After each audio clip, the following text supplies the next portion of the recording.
A child's future ability to succeed in the workplace, become a leader, and achieve long-term happiness will depend in no small part on their ability to build positive relationships.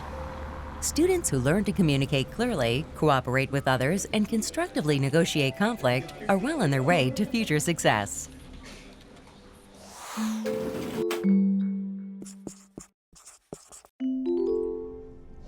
We've talked about self-awareness, which is understanding yourself, and then social awareness, understanding others. So getting into relationship skills is really then, okay, now you're interacting. I'm not just standing over here thinking, I wonder what you're feeling, I wonder what you're thinking. I'm actually using that information to engage.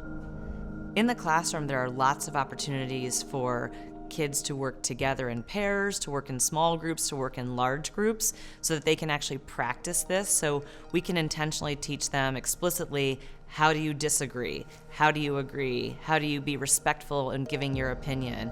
How do you take on an active role on a group project? So sometimes before you actually engage kids with a group, you talk a little bit about what are you going to do if one person is doing more than their share of work? How are you going to respond when one person doesn't seem to be contributing?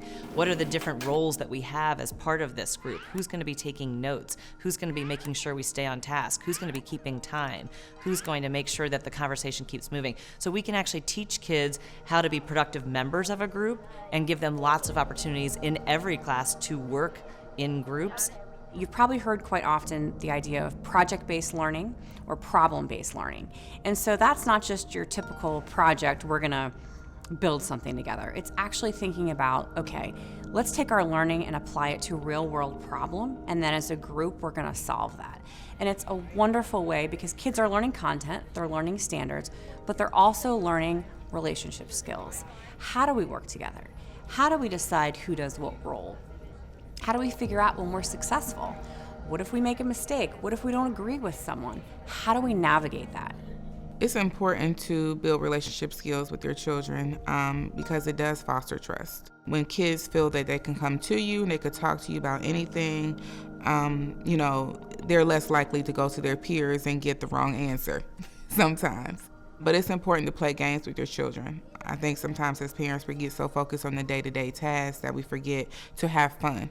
For example, it can be reading a book or watching certain TV programs or going to the movies or going bowling, things that will bring you together and bring you out of your comfort zone.